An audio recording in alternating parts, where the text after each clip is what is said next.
Kapolres Aceh Utara AKBP Nanang Indra Bakti SHSIK kembali menggelar kegiatan Jumat Curhat bersama masyarakat di Masjid Baitul Ikhlas, Kampung Lepe, Kecamatan Pirak Timur, Aceh Utara, Jumat 20 September. Kegiatan tersebut dilaksanakan usai ibadah salat Jumat dan Jumat bersih ataupun berbagi kasih dengan pembagian 100 porsi nasi kotak kepada para jemaah. Kegiatan Jumat Curhat ini merupakan bagian dari upaya Kapolres Aceh Utara untuk mempererat silaturahmi sekaligus mendengar aspirasi masyarakat. Dalam kesempatan tersebut, AKBP Nanang Indra Bakti berdialog langsung dengan para jamaah, mendengarkan berbagai keluhan dan masukan yang disampaikan. Untuk mengisi kekosongan untuk masyarakat Mas, Polri, TNI tidak bisa bekerja sendiri.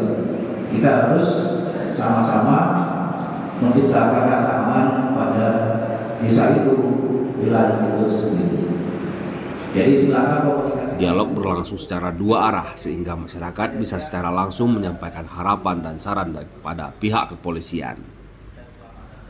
Selain dialog, pembagian nasi kotak kepada para jamaah juga menjadi bagian dari kegiatan sosial Polres Aceh Utara dalam rangka berbagi kebahagiaan dengan masyarakat setempat.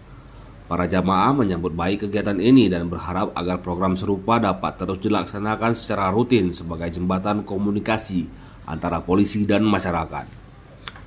Kegiatan Jumat Curhat ini diharapkan dapat menjadi media efektif dalam menciptakan hubungan yang lebih harmonis antara kepolisian dan masyarakat, serta memperkuat rasa kebersamaan dalam menjaga keamanan dan ketertiban di wilayah Aceh Utara.